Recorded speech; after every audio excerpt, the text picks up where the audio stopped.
Barrett, I heard there was a bit of an injury. I'm just wondering, do we need to put you on the 15-day disabled list? Is this a 60-day thing, just day to day, or where are we at here? I broke my leg. I don't know if any of you are aware of that. I broke my leg falling off the Brewer bandwagon, and it doesn't look good. Along with that team, that doesn't look good. I thought you'd stepped off of that a long time ago. Well, remember I said I had one leg on. Oh. Well, that fell off quickly, and I just landed wrong. And you can't step off them. You got to wait till it stops. You're not supposed to jump off while it's still I was moving. Joining everyone else and jumping off as quickly as I could. But no, that's become a circus. And the guys that we thought would be gone aren't gone. And other guys that maybe we were hoping weren't be gone are gone. And that's just a bad team right now. It's like a double A team. It's bad right now, but I'm not... I don't think I'm dwelling on it as much as you are. We'll talk about that, though. The trade deadline's come and gone since our last show. We got a couple of local teams headed to World Series. Good stuff. High school football practice started today. Yep. And the PGA coming up next weekend. Yeah, so lots to deal with here. All that coming up on this episode. Whistling Straits. That's annoying. Okay, no more of that. Yeah, that's it. All that, though, and less whistling coming up on this episode of Extra Points.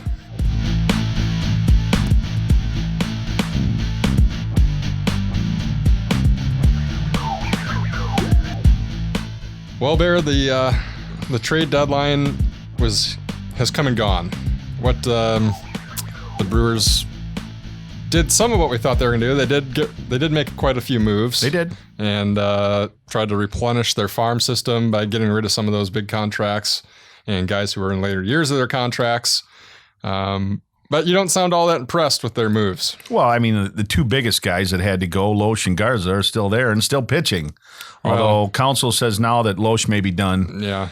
And it's still, now you got the waiver wire that you can go if you clear waivers, you can still be traded. So I can't believe there's going to. I don't think Loesch is a hot commodity. Right. What did you think they were going to get for either of those guys? Well, I thought we could have traded our mascot maybe for them. I thought Loesch could have been. I thought a deal with the Snappers might have been good. That might have brought in more fans down at Pullman and get a chance to see a major leaguer pitch. But no, I mean, we didn't think much. But you thought somebody might take a chance on him that was looking at a fourth or fifth starter, and instead, our best hitter, Parra, went. Gomez, our probably our only 5-tool player we had, he's gone. And you hope you got some good things in return, but let's face it, those guys are probably a couple years off, and you're stuck watching Herrera and Schaefer and Schneider and Peterson and other guys that you don't think are going to be part of that organization down the road. But right now, you're stuck watching them play. I don't know if they're as far off as we think they are. I'm Eric Schmolt, by the way. I'm the sports editor of the Gazette, and this is John Barry. He's a writer. We usually introduce ourselves for this Extra Point show, but this time we decided to we're right into Brewers. Things. Yes. I think a couple of those guys in their first minor league games kind of come over and kind of shown something early. They did get some highly touted prospects that really kind of shifted the rankings of their farm system around. So I don't mind it. I mean, Parra was going to be a free agent. Gomez, they weren't going to be able to resign. No. Gomez wasn't. I mean, his agent Scott Boras, that wasn't going to work out well. So I mean, it's not like they got rid of a whole slew of guys that were going to be around forever or around long enough to get through this rebuild anyway, because it wasn't going to be a quick fix, even if those guys stuck around. So to me, I think they did it about as well as they could, outside of the fact that I would have just shipped off Loesch for a case of Maple Bats or something like that. Exactly. But, outside of that, I don't really have a problem with anything that they did. Well, and I noticed, and this is what it goes back to, and I said this a couple episodes ago, the minute you start seeing Miller Park with a lot of empty seats, like was the case last night against San Diego, that's when, things, I think when the owner is going to have to take a good hard look at what's going on, because when Scooter Jeanette's your leadoff hitter, you're not a good team. I'm sorry. And Braun, hasn't really bounced back the way we thought he would. Lou Croix had a very down year. Adam Len's been serviceable, but, I think when you look long-term now with Youngman and Nelson and Peralta, you figure you got pretty good pitchers. Now Fires is out of the mix. He got traded. When you look down the road, it's just, is Miller Park still a destination choice? And if it's not, then some more changes got to be on the horizon, and that's probably going to start with Doug Melvin. I think that it still will be. I think fans realize they've had it pretty good over the last few years. You got to trust what Attanasiou's done. He hasn't been through this process yet, really, and they've been pretty good since he bought the team. But I think you have to give him a shot at rebuilding. Well, here's something interesting I heard now, and maybe call me crazy, but if this happens, you've heard it here first. Oh, here we go. Doug Melvin gets fired. Craig Counsell takes his position, and they bring in a name, so to speak, manager. I'm not sure Craig Counsell is cut out to be a manager. You don't think so? I think he's more of a front office type of guy.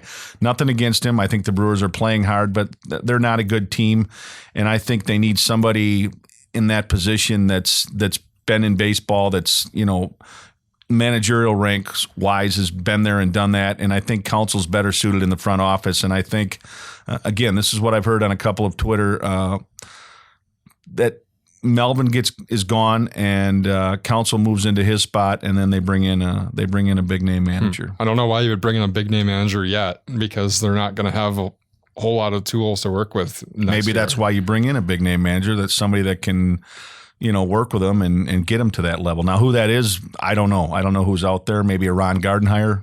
I don't know.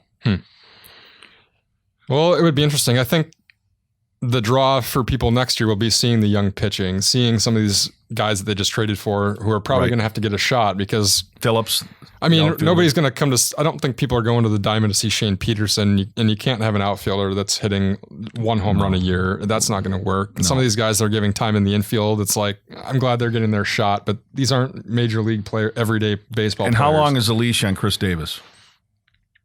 I think that they'll give him one more year. He's proven nothing. He'll hit a home run 500 feet and then go 0 for 10 with 6 strikeouts. It's frustrating because he's not a great outfielder. The price is right to give him one more year. I think they have to. I think you're right. But, at some point, does Braun move to first? Does Lucroy move to first if you've got somebody waiting in the wings to come in? I mean, they've got some decisions to make. I don't think Perez is your third baseman of the future. Certainly Segura, their 2 best prospects are shortstops. And, I don't think they're done. And I think the waiver wire, you may see a couple more of those guys go, because all they got to do, again, is clear waivers, and somebody with a big contract, teams aren't going to be willing to take on that contract unless they're, looking for a postseason. And that's where a Loesch or a Garza or somebody you hope clears waivers, and they're out of our hands. We'll see what happens. Some short term and a lot of long term. For Milwaukee right now. Hopefully not too long term. I know it's not in their short term, and that's a World Series. No. But we do have some teams around here that are participating in some World Series. Yes. I don't know where you want to start with this, but let's the start with the 10U and the 13U teams both advanced out of the Ohio Valley Regionals. Mm-hmm. They play it. Kind of depends the Cal Ripken / Babe Ruth baseball leagues. Pretty impressive for both. The 10U team won their state tournament, and they've kind of dominated pretty much the entire summer. Yep.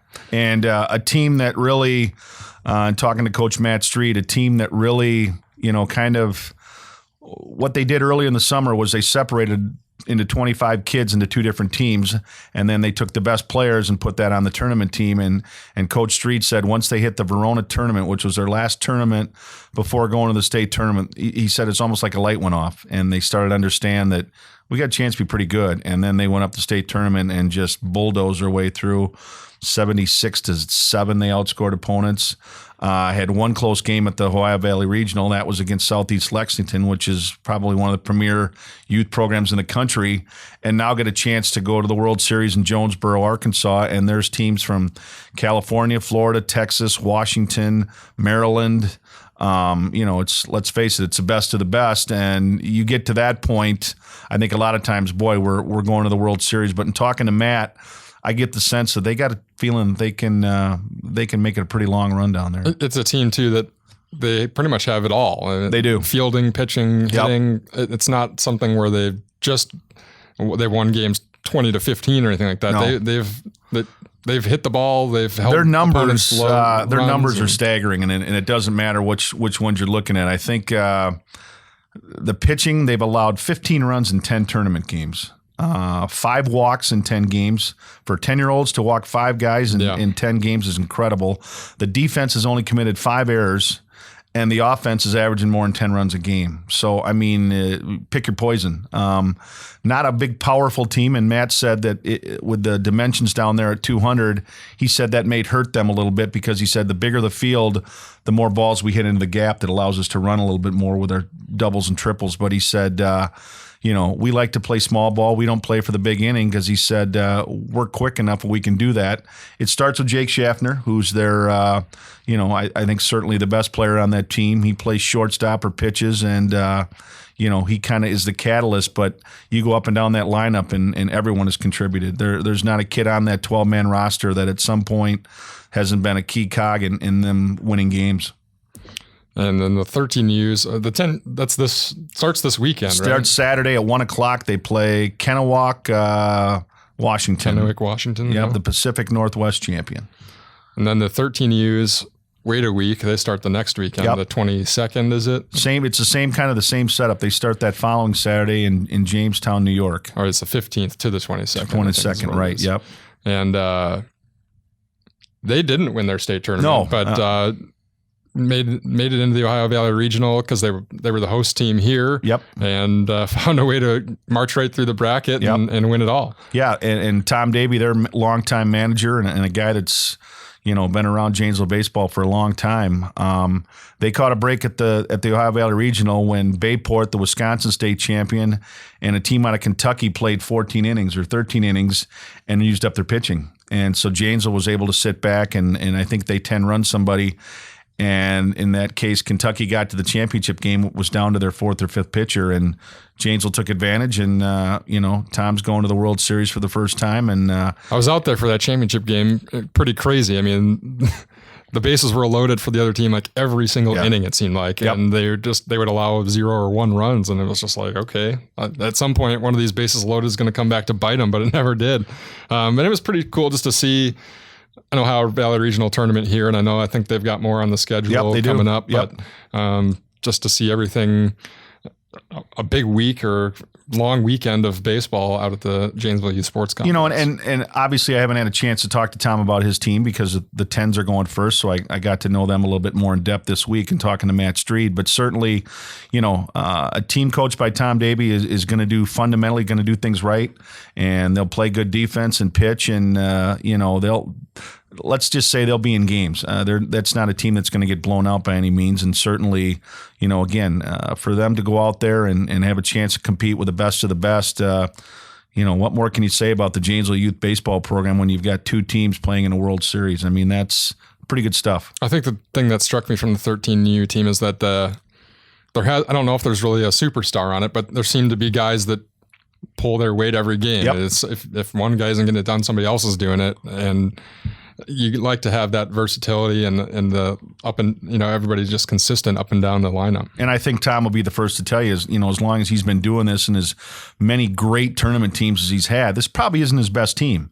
It's going to the World Series and it's first time to do that. But again, you got to get some breaks and things got to go your way. And not to take anything away from this team because it's a very talent laden team. But I think more than anything, they bought into what he's preaching and what he wants, and that's to play small ball, manufacture runs, a lot of bunting, a lot of stealing, a lot of things that maybe other teams aren't prepared for, and a lot of times at that age level, that's enough, and that's been the case. Let's transition a little bit from baseball to football. It's been 47 days since Craig won the state baseball championship, Division I. Yep. And today was the first day of football practice. It was. So we got a 47-day summer. We did. But it's back. And I mean, it's hard to believe that we're, 2 Fridays away from the high school season kicking off. Actually, Thursday, which there's some area teams. I think Madison Edgewood kicks off on that Thursday night. But, it's a fun time. It's a lot of work for you and I because we put out our football tab and there's a lot of work to be done. But it's nice to know that, Friday Night Lights is around the corner. And from early indications, we may have a couple of teams that could be pretty good. Who strikes you, I guess, just at first glance as we're just kind of getting started with it? Right. Well, I think more in Evansville-Albany. I mean, that seems to be the word from everybody, that Evansville-Albany and longtime coach Ron Grove's team's got a pretty good club. They're deep. They've got, position players everywhere coming back, and they were a tough team to beat last year. They lost a couple of close games, and if they can get out of the gate strong, and they always play a pretty tough non-conference schedule. I think they usually open with Union Grove, and can't remember who it is. I don't remember who it is. They play Broadhead Judah. In a non-conference game. We'll know early on where the Blue Devils are at, but I would expect them to be pretty good. Word on the street is that Janesville Parker is got a lot of athleticism, a lot of talent. They've struggled the last couple of years, but a new coach and 7 wins the last 3 years. 3 years. Now they've got Clayton Krieger in there. Kind of a young guy. Maybe has he added some energy, do you think, over I think he's added end? some energy, and I think there's some talent that the majority of their talent the last year were at the sophomore level. And those kids are back, and they're bigger and stronger. He's got quick kids, Vance and Toyer, and certainly Devon Thornton. I mean, they got some speed, and, can they stop anybody? And I think we'll know more about them opening night when the Middleton Cardinals invade Monterey Stadium, because it's a tough test that's right away. Tough test right out of the chute. And if Parker can be competitive, I'm not saying they're going to win the game, but if they can be competitive and play well, then they've got Craig the following week and Beloit the week after. And not saying they're going to beat those two teams, but certainly games that they should be able to compete in. And you get off to a 2-1 start, you never know. Craig opens with Beloit. Yep. These are games that are a week and a half away, technically, right? August 21st, I think it is. Yep. A huge senior class they had on there. They lost a lot. Coach McCormick lost a lot, and it could be a tough road to hoe for the Cougars. But again, you never know. I mean, stranger things have happened, and sometimes when you're not expecting a team to do much, they turn around and throw a 6-3 season at you and make the playoffs, and you're like, wow, that's incredible. And I think that's what they're probably hoping for on the East Side. I think one thing that they do have on their side is, even though maybe these kids weren't starters last year, they started almost all seniors for a lot of the season. I mean, you had a team make the playoffs for the first time since 2008, so they know what needs to be done, and they've tasted it a little bit. You have a lot of guys on a couple of guys on that team at least, that were part of that baseball championship run, that learned what it's like to come together as a team and win and succeed. And I think that can carry you a long way when sometimes maybe you don't have the veterans or the experience. And I hate to rip on Beloit, but I think a lot of times when you're inexperienced and you're not sure what you have, it's better to open up against a team like Beloit, because Beloit's been down for so long. I don't know what Rodney Weddage has gotten in year 2, but I can't believe the Knights are going to be that much better. And rather than opening with some Prairie or Verona or something, the Cougars, who are going to be inexperienced, are hopefully opening with a team that they can beat and then build off of that. And they get some interesting scrimmage opponents next week. They go to Milton. I think Elkhorn's over there too. So they'll get to go up against some teams that will, I think, show them where they're at on the in the pecking order there. And Ben will have them ready. I mean, there's no question. Ben McCormick's done a great job with that program, and he'll have them ready. And sometimes the old saying is hard work beats talent when talent doesn't work hard. So we'll see what happens, and you never know. 2 weeks from on the football preview coming out, and 2.5 until the start of the football season. So it's right around the corner. We'll break it down a little bit more. We will. We might even have some predictions. As the season gets closer. We'll put you on the spot for sure. We'll have some predictions, and I'm never wrong. So PGA next week. Whistling. Too. No, I won't do it. No whistling. Your boy Spieth. Close. Can't get the Grand Slam, but I mean, he could become, I can't remember. The first to win on the three majors on U.S. soil. Yeah. So, I mean, whether or not he, won the British or not, obviously it's a little bit of a letdown, but there's still a lot to play for that young man. And it's going to be fun because you had a chance to go over there. You've seen that course, and that it's set up right. It can be tough to score on that course. What about the big cat, Tiger? Well, you thought maybe for a second there he was rebounding a little bit and maybe back on the prowl, and then he ballooned again in his final round, and you just think... Well, it was Saturday that he struggled. It was Saturday, Sunday was all right. Sunday he was okay. He finished top 20. Yeah. Which, hey, for most PGA players, I suppose they'd take that most I weeks. guess my theory on Tiger is, again, I'm not a fan. I don't dislike him, but win a tournament, Tiger, and then we'll start talking again. A tournament before we start talking about majors. Yeah, anything. Win anything, and if he came out and won the PGA, then he's, 3 away from Nicklaus's 18? Something like that? Somewhere in there. 3 Somewhere. or 4. So, it's a tall task. That's not even. He's got to win one before he can even start. Yeah, thinking about that I don't number think he'll anyway. be among the favorites. I don't think there'll be a lot of Vegas money on Tiger. We're still waiting on Rory too. He's Yes. supposedly was going to play a practice round this week or this weekend, and now they're saying he's not. So I don't know. Not going to play. Well, Well, maybe his soccer schedule is interfering with his golf schedule. Maybe he'll miss another one. Who do you like? Are you going to take your boy? Or are you going to stick with the horse that got you here? Or what? I got to go with Jordan. He's in talking to him daily, I know he's pumped about playing, and he's certainly we text 7-8 times a day, and he's pretty good about telling me where his game's at, and he feels like he can come in there and whistle his way to a victory. I'm thinking Dustin Johnson. Oh, okay. You're not going Oosthuizen again, huh? Hey, he almost won. He almost won. Dustin's been in every single major, at least through 36 holes, it seems like. He's got the history at Whistling Straits, where I think he'd like to come back and atone for everything. It would be kind of a fitting end to his major drought if he could come back to Whistling Straits and actually win the tournament. So are you picking him because you're thinking he's going to win, or because he's got a really hot fiance? Because I pick winners. Okay, all right. Okay, I'd go with him just because his girlfriend's hot. But well, you be careful. Wayne's going to. I know he's going to send somebody after you. He probably will. That's okay. I think I might go over for the second round. Actually, have at it. Enjoy that 90-mile walk. That's great. Hey, walks are all right. They're okay. I want to see what that course. I've never actually been there, so it'd be interesting to see. I thought you were at Erin Hills. My bad. Okay. Maybe check out. So Spieth against Johnson. Well, it'll be interesting. I think Fowler gets himself in the mix too. He's been right there. All right.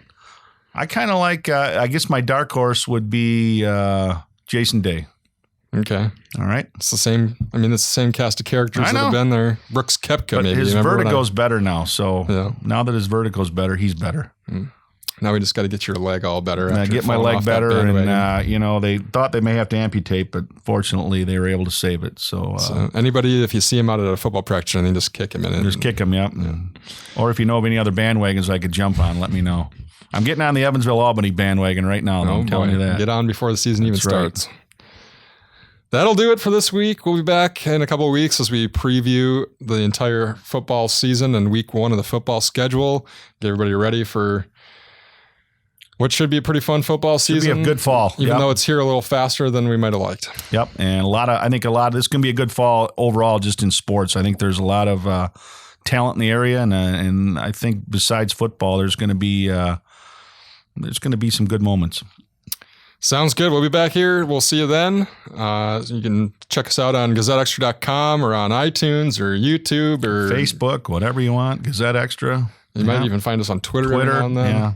I got to get back on. I haven't been on Twitter much. Other than, Jordan, I don't really talk a whole lot on there. So. Let us know what you think of the show, too. You can email us at send us things. Send us things we can wear. I'm tired of wearing the same thing all the time. Or dress up our little. Uh-oh. He's done. Scoop took the nap. That's okay. I think that's a fitting end of the show. We'll see you all in a few weeks, everybody. Take care, everybody.